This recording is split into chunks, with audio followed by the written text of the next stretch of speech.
പരിശുദ്ധ അമ്മയുടെ മാധ്യസ്ഥം നമുക്ക് അപേക്ഷിച്ച് പ്രാർത്ഥിക്കാം. കൃപ നിറഞ്ഞ മറിയമേ, നിനക്ക് സമാധാനം. നമ്മുടെ കർത്താവ് നിന്നോടുകൂടെ, നീ സ്ത്രീകളിൽ അനുഗ്രഹിക്കപ്പെട്ടവളാവുന്നു. നിന്റെ ഉദരഫലമായ നമ്മുടെ കർത്താവ് യേശു മിശിഹാ വാഴ്ത്തപ്പെട്ടവനാവുന്നു. പാപികളായ ഞങ്ങൾക്ക് വേണ്ടി ഇപ്പോഴും ഞങ്ങളുടെ മരണസമയത്തും തമ്പുരാനോട് അപേക്ഷിച്ചു വരണമേ. പിതാവിൻ്റെയും പുത്രൻ്റെയും പരിശുദ്ധാത്മാവിൻ്റെയും നാമത്തിൽ ആമേൻ. ഹല്ലേലൂയാ, ഹല്ലേലൂയാ. നമ്മൾ മർക്കോസിൻ്റെ സുവിശേഷത്തിൻ്റെ 14-ാം അധ്യായത്തിൽ 9 വരെയുള്ള വാക്യങ്ങളാണ് മനസ്സിലാക്കിയത്. മർക്കോസിൻ്റെ സുവിശേഷത്തിൻ്റെ 14-ാം അധ്യായത്തിൻ്റെ 10 മുതൽ നമ്മൾ തുടർന്ന് കാണുകയാണ്. മർക്കോസ് 14:10 മുതൽ 12 പേരിൽ ഒരുവനായ യൂദാസ് കറിയോത്ത യേശുവിനെ ഒറ്റിക്കൊടുക്കാൻ വേണ്ടി പ്രധാന പുരോഹിതന്മാരുടെ അടുത്ത് ചെന്നു. അവർ ഇതറിഞ്ഞ് സന്തോഷിച്ച് അവന് പണം കൊടുക്കാമെന്ന് വാഗ്ദാനം ചെയ്തു. അവനെ എങ്ങനെ ഒറ്റിക്കൊടുക്കാമെന്ന് വിചാരിച്ച് അവൻ അവസരം പാർത്തിരുന്നു. നമ്മൾ മർക്കോസ് പഠിച്ചുകൊണ്ടിരിക്കുമ്പോൾ ആവർത്തിച്ച് കണ്ട ഒരു വാക്കാണ് സാൻഡ്വിച്ച് പാസേജ്. ഇപ്പോൾ അത് നിങ്ങൾക്ക് ഇതിനോടകം തന്നെ സുപരിചിതമായി കഴിഞ്ഞിട്ടുണ്ടാവും. സാൻഡ്വിച്ച് പാസേജ് എന്ന് പറഞ്ഞാൽ ഒരു പ്രധാനപ്പെട്ട സംഭവം മറ്റ് 2 സമാനമായ സംഭവങ്ങൾക്ക് ഇടയിൽ കൊണ്ട് വച്ച് അവതരിപ്പിക്കുന്ന പാസേജിന് സാൻഡ്വിച്ച് പോലെ. സാൻഡ്വിച്ചിൻ്റെ 2 പീസസ് ബ്രെഡ്, ഒരുപോലെ ഇരിക്കുന്ന 2 ബ്രെഡ്, അതിനിടയിൽ ഒരു പ്രധാനപ്പെട്ട ഫില്ലിംഗ്. അപ്പോൾ അതാണ് സാൻഡ്വിച്ച്. അപ്പോൾ ഈ സാൻഡ്വിച്ച് പാസേജസിന് പ്രസിദ്ധി കേട്ട ആളാണ് മർക്കോസ്. അപ്പോൾ അദ്ദേഹം അങ്ങനെയാണ് അദ്ദേഹത്തിൻ്റെ രചനാ സങ്കേതത്തിൽ ഒരു പ്രധാനപ്പെട്ടത് ഈ സാൻഡ്വിച്ച് പാസേജസ് ആണ്. അപ്പോൾ ഇവിടെ 2 കാര്യങ്ങൾക്ക്, സമാന സ്വഭാവമുള്ള 2 കാര്യങ്ങൾക്കിടയിൽ ഒരു പ്രധാനപ്പെട്ട സംഭവം കൊണ്ടുവെക്കും. അങ്ങനെ ഒരു സാൻഡ്വിച്ച് പാസേജാണ് ഈ 14-ാം അധ്യായത്തിൻ്റെ 1 മുതൽ 11 വരെ നമ്മൾ കാണുന്ന ഭാഗം. അതിൻ്റെ സാൻഡ്വിച്ചിൻ്റെ ബ്രെഡ് പീസസ് എന്തൊക്കെയാണ് അതിനകത്തെ? അത് 14:1-2, 14:10-11 അതാണ് അതിൻ്റെ ബ്രെഡ് പീസസ്. മനസ്സിലായി? എന്താണ്? യേശുവിനെ ചതുവിൽ പിടികൂടി വധിക്കേണ്ടത് എങ്ങനെയെന്ന് നിയമജ്ഞരും പുരോഹിതന്മാരും ആലോചിച്ചു കൊണ്ടിരുന്നു. അപ്പോൾ അവർ മാർഗം, യേശുവിനെ പിടികൂടാൻ ഒരു മാർഗം അന്വേഷിച്ചുകൊണ്ടിരിക്കുകയാണ്. ഇനി ആ മാർഗം അന്വേഷിച്ചുകൊണ്ടിരുന്ന അവരുടെ അടുത്തേക്ക് ഒരാൾ, ഞാൻ യേശുവിനെ രഹസ്യത്തിൽ പിടികൂടാനുള്ള വഴി കാണിച്ചു തരാം, എനിക്ക് പണം തന്നാൽ മതി എന്ന് പറഞ്ഞ് ചെല്ലുകയാണ്. ഇത് 2 സിമിലറായ സംഭവങ്ങളാണ്, 2 സമാന സ്വഭാവമുണ്ട്. അതിനിടയ്ക്ക് ഇതിന് നേരെ വിപരീതമായ ശിഷ്യത്വത്തിൻ്റെ ഏറ്റവും ഉത്കൃഷ്ടമായൊരു മാതൃക ഈ ബഥാനിയായിലെ മേരിയുടെ തൈലാഭിഷേകത്തിലൂടെ, അതാണ് അതിൻ്റെ ഫില്ലിംഗ്. അതാണ് സാൻഡ്വിച്ചിലെ ഏറ്റവും പ്രധാനപ്പെട്ട ഭാഗം. അതിൻ്റെ അകത്ത് വെച്ചിരിക്കുന്ന സാധനമാണ്. അപ്പോൾ ആ ബ്രെഡ് പീസസ് അല്ല. അപ്പോൾ അതാണ്, അതായത് നമ്മൾ ആദ്യം 14-ാം അധ്യായത്തിൻ്റെ 1-2 വാക്യങ്ങളും 14-ാം അധ്യായത്തിൻ്റെ 10-11 വാക്യങ്ങളും വായിച്ചാൽ അത് 2 ഒരേ കാര്യമാണ്. എന്താണ്? ഒരു കൂട്ടർ ആലോചിക്കുകയാണ് യേശുവിനെ എങ്ങനെ പിടികൂടാം. അപ്പോൾ ഒരാൾ പറയുകയാണ്, ഞാൻ യേശുവിനെ കാണിച്ചു തരാം. കണ്ടോ? അത് തമ്മിൽ തുടർച്ചയുണ്ട്. അപ്പോൾ സത്യം പറഞ്ഞാൽ ഈ 14-ാം അധ്യായത്തിൻ്റെ 1-2 കഴിഞ്ഞിട്ട് വരേണ്ട വാക്യങ്ങളാണ് 10-11. യഥാർത്ഥത്തിൽ ആ ഓർഡർ അതാണ്. പക്ഷേ മർക്കോസ് എന്ത് ചെയ്തു? അതിനെ 2ആക്കി സ്പ്ലിറ്റ് ചെയ്തു. എന്നിട്ട് അതിനിടയിൽ വേറൊരു സാധനം തിരികെ വെച്ചു. എന്തിനാണ് അങ്ങനെ ചെയ്യുന്നത്? കാണിച്ചു കൊടുക്കുകയാണ്. അതായത് യേശുവിനെ വിറ്റ് കാശാക്കുന്ന ശിഷ്യന്മാരും യേശുവിനെ വഞ്ചിക്കേണ്ടത് എങ്ങനെയാണെന്ന് കാത്തിരിക്കുന്ന മത നേതാക്കന്മാരും ഒരു വശത്തും, മറുവശത്ത് യേശുവിന് എത്രമാത്രം കൊടുത്താലും എനിക്ക് മതിയാവില്ല എന്ന് ചിന്തിക്കുന്ന യഥാർത്ഥ ഡിസൈപ്പിളായ മേരി മറുവശത്തും. അപ്പോൾ അതിനാണ് ഈ സാൻഡ്വിച്ച് പാസേജ് മർക്കോസ് എപ്പോഴും പലയിടങ്ങളിൽ നമ്മളിത് കണ്ടതാണ്. അപ്പോൾ നമ്മൾ ഈ ഒരു പശ്ചാത്തലത്തിൽ കണ്ടാൽ കുറച്ചുകൂടെ അതിൻ്റെ ഒരു ടേസ്റ്റ് കിട്ടും. മനസ്സിലായല്ലോ? അപ്പോൾ ഈ യൂദാസിൻ്റെ വഞ്ചന, ഇത് ശരിക്കും ഇതെല്ലാം തമ്മിൽ കണക്റ്റഡ് ആണ് എന്നുള്ളതിന് ഞാൻ 1-2 സൂചനകൾ കാണിച്ചു തരാം.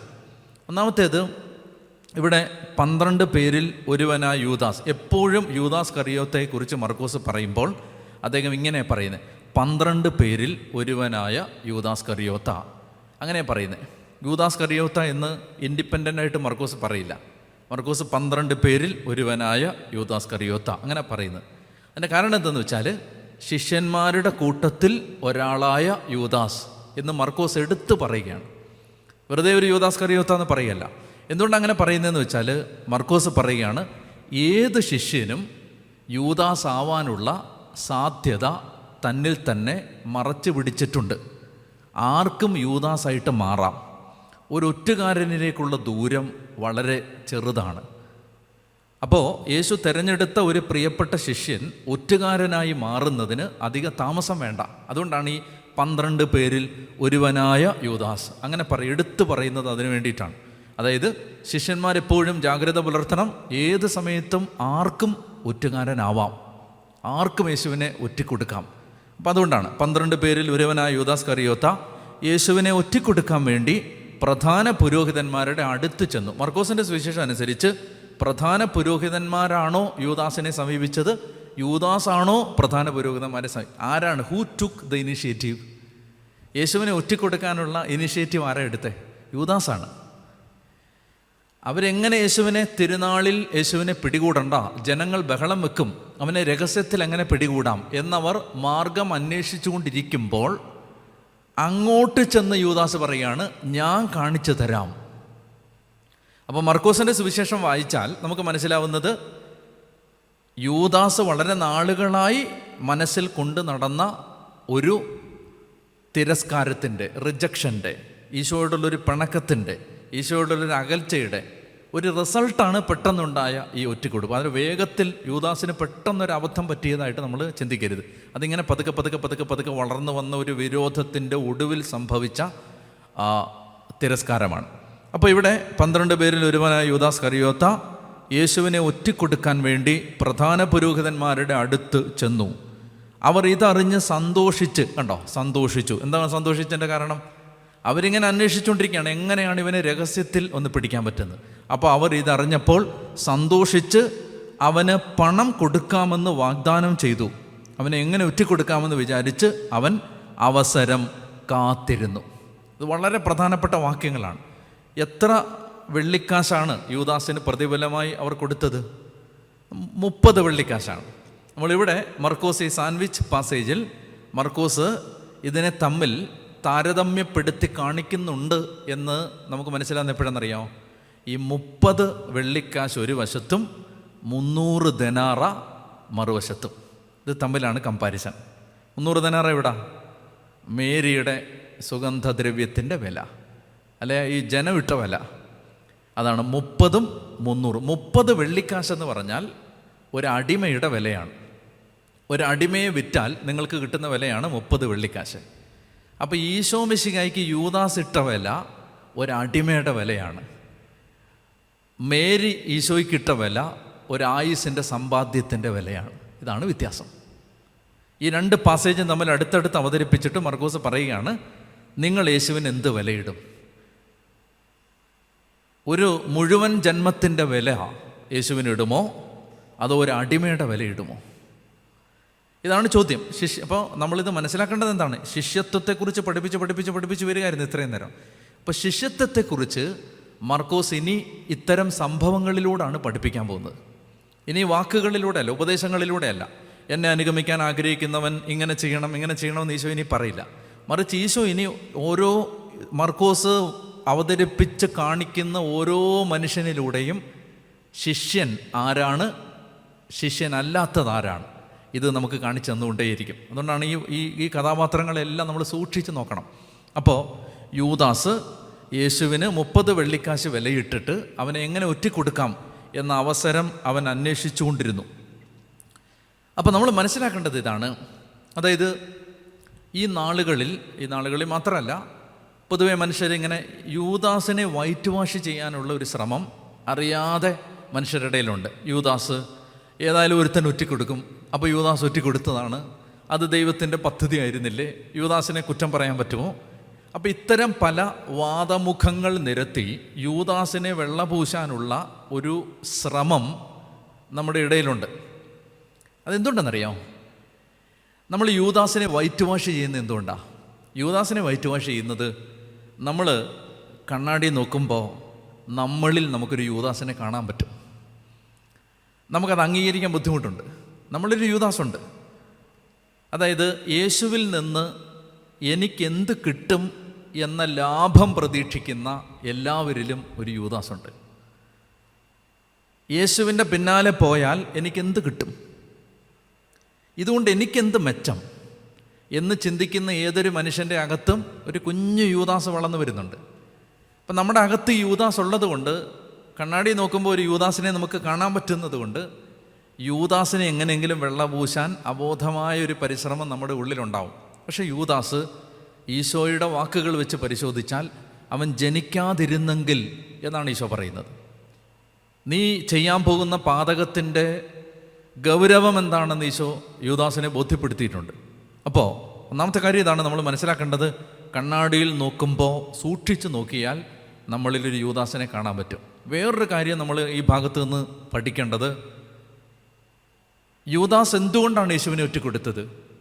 യേശുവിനെ ഒറ്റിക്കൊടുക്കാൻ യൂദാസിനെ പ്രേരിപ്പിച്ചത് ധനമോഹമാണ്. അടിസ്ഥാനപരമായിട്ട് ധനമോഹമാണ്. അപ്പോൾ നമ്മൾ മനസ്സിലാക്കേണ്ടത് ഇതാണ്, ഒരു ധനമോഹിയിൽ നിന്ന്, ഒരു ദ്രവ്യാഗ്രഹിയിൽ നിന്ന് ഒരു ഒറ്റുകാരനിലേക്കുള്ള ദൂരം വളരെ ചെറുതാണ്. ഒരു ദ്രവ്യാഗ്രഹി ഏത് സമയത്തും ഒരു ഒറ്റുകാരനായി മാറാം. ഒരു ധനമോഹി ഏത് സമയത്തും യേശുവിനെ വിൽക്കാം. അപ്പം നമുക്കൊരു നേട്ടമുണ്ടാവുമെങ്കിൽ യേശുവിനെ നമ്മൾ വിൽക്കുമോ?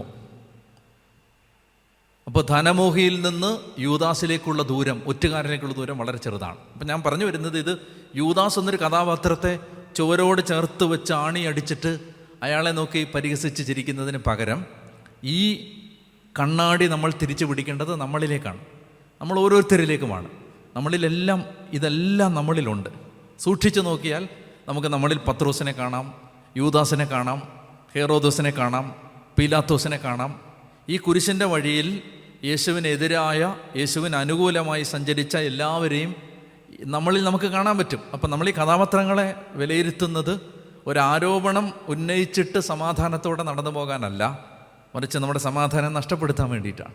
നമ്മളിൽ ഇവരെല്ലാം ഉണ്ട്. ഈ കഥാപാത്രങ്ങൾ കേളികൊട്ടിയാടുന്ന രംഗവേദിയാണ് നമ്മുടെ മനസ്സും നമ്മുടെ ജീവിതവും. ഇവരെല്ലാം നമ്മുടെ ജീവിതത്തിൻ്റെ നടനവേദിയിൽ നൃത്തമാടിക്കൊണ്ടിരിക്കുകയാണ്. നമ്മളിൽ ഇവരെല്ലാം ഉണ്ട്.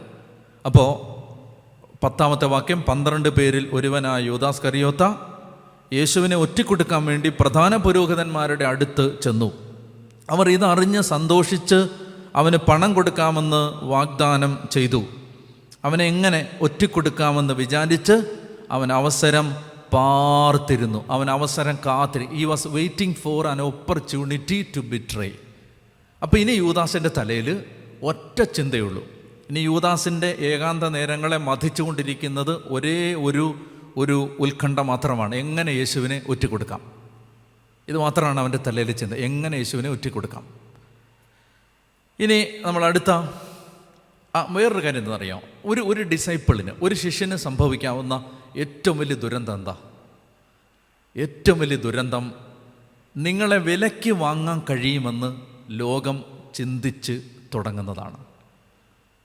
നമ്മുടെ ചുറ്റും നിൽക്കുന്ന ഒരാൾക്ക് തോന്നുകയാണ്, ഇയാളെ പൈസ കൊടുത്ത് വളയ്ക്കാം, ഇവനെ വിലയ്ക്ക് വാങ്ങാം എന്ന് ചിന്തിക്കുന്നതാണ് ഒരു ശിഷ്യന് സംഭവിക്കാവുന്ന ഏറ്റവും വലിയ ദുരന്തം. പൈസ കൊടുത്താൽ ഇവൻ വളയും, കാശ് കൊടുത്താൽ ഇവനെ കൊണ്ട് ഇത് ചെയ്യിക്കാം. അപ്പോൾ ഒരു ശിഷ്യന് സംഭവിക്കാവുന്ന ഏറ്റവും വലിയ ദുരന്തം എന്താണ്? നമ്മളെ വിലയ്ക്ക് വാങ്ങാം എന്ന് ലോകം ചിന്തിച്ചാൽ അതാണ് ഒരു ശിഷ്യന് സംഭവിക്കാവുന്ന ഏറ്റവും വലിയ ദുരന്തം. മനസ്സിലായോ? നമുക്ക് അതായത് പൈസ കാണിച്ചാൽ ഇവന് ഈ വഴിക്ക് വരും. അപ്പോൾ അത് നമ്മൾ ഈ ഭാഗത്ത് നിന്ന് മനസ്സിലാക്കുന്ന മറ്റൊരു കാര്യമാണ്. ഓക്കെ, ഇനി നമുക്ക് അടുത്ത ഭാഗത്തേക്ക് പോകാം. 12 മുതലുള്ള വാക്യങ്ങൾ. പെസഹാ ബലി അർപ്പിക്കുന്ന പുളിപ്പില്ലാത്ത അപ്പത്തിൻ്റെ 1-ാം ദിവസം ശിഷ്യന്മാർ യേശുവിനോട് ചോദിച്ചു, നിനക്ക് ഞങ്ങൾ എവിടെ പെസഹ ഒരുക്കണമെന്നാണ് നീ ആഗ്രഹിക്കുന്നത്? അവൻ 2 ശിഷ്യന്മാരെ അയച്ചുകൊണ്ട് പറഞ്ഞു, നിങ്ങൾ നഗരത്തിലേക്ക് ചെല്ലുക, ഒരു കുടം വെള്ളം ചുമന്നുകൊണ്ട് ഒരുവൻ നിങ്ങൾക്കെതിരെ വരും, അവനെ അനുഗമിക്കുക. അവൻ എവിടെ ചെന്ന് കയറുന്നുവോ അവിടുത്തെ ഗൃഹനാഥനോട് പറയുക, ഗുരു ചോദിക്കുന്നു, ഞാൻ എൻ്റെ ശിഷ്യന്മാരുമൊത്ത് പെസഹ ഭക്ഷിക്കുന്നതിന് എൻ്റെ വിരുന്നുശാല എവിടെയാണ്? ഇവിടെ നമ്മൾ ഈ ദിവസങ്ങളിൽ ഏറ്റവും കൂടുതൽ ആവർത്തിച്ച് കേൾക്കുന്ന വാക്കുകളിൽ ഒന്നാണ് ഇര. ഇര, വിക്ടിം, ഇര.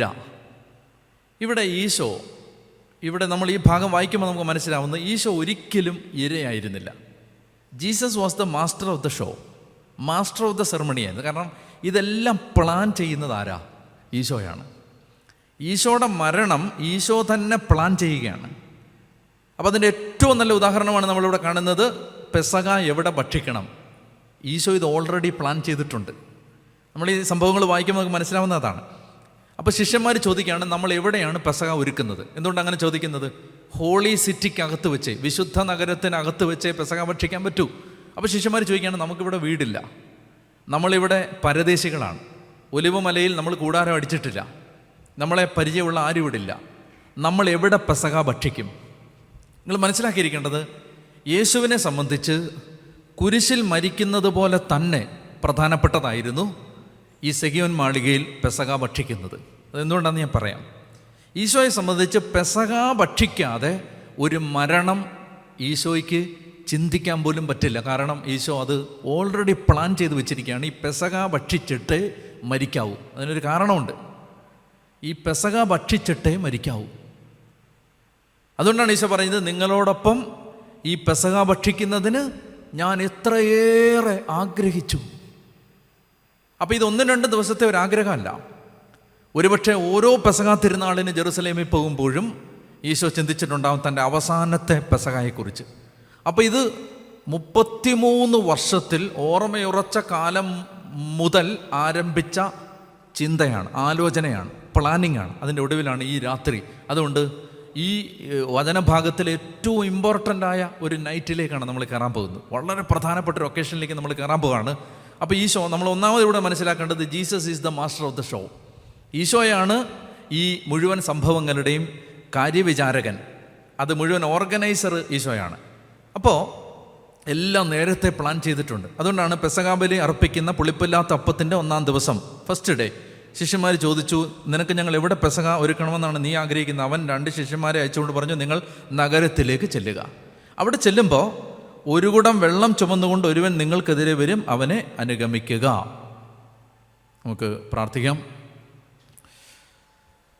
കർത്താവായ ദൈവമേ, നിങ്ങളുടെ പീഡാനുഭവത്തിൻ്റെ രഹസ്യങ്ങളെ ഞങ്ങൾ ധ്യാനിക്കുമ്പോൾ, പ്രത്യേകിച്ച് ഞങ്ങളിനി പെസഹ ഭക്ഷണം അവിടുന്ന് ശിഷ്യന്മാരോടൊത്ത് പെസഹ ഭക്ഷണം കഴിച്ച രാത്രിയിൽ പരിശുദ്ധ കുർബാന സ്ഥാപിച്ചതിനെക്കുറിച്ച് ചിന്തിക്കുമ്പോൾ അതെല്ലാം അവിടുന്ന് ആഴത്തിൽ മനസ്സിലാക്കാൻ ഞങ്ങളെ സഹായിക്കണമേ എന്നപേക്ഷിക്കുന്നു. നന്മ നിറഞ്ഞ മറിയമേ സ്വസ്തി, കർത്താവ് അങ്ങയുടെ കൂടെ സ്ത്രീകളിൽ അങ്ങ് അനുഗ്രഹിക്കപ്പെട്ടവളാവുന്നു. അങ്ങയുടെ ഉദരത്തിന് ഫലമായ ഈശോ അനുഗ്രഹിക്കപ്പെട്ടവനാവുന്നു. പരിശുദ്ധ മറിയമേ തമ്പുരാൻ്റെ അമ്മേ, പാപികളായ ഞങ്ങൾക്ക് വേണ്ടി ഇപ്പോഴും ഞങ്ങളുടെ മരണസമയത്തും തമ്പുരാനോട് അപേക്ഷിച്ചു വരണമേ. ആമേൻ. പിതാവിനും പുത്രനും പരിശുദ്ധാത്മാവിനും സ്തുതി. ആമേൻ.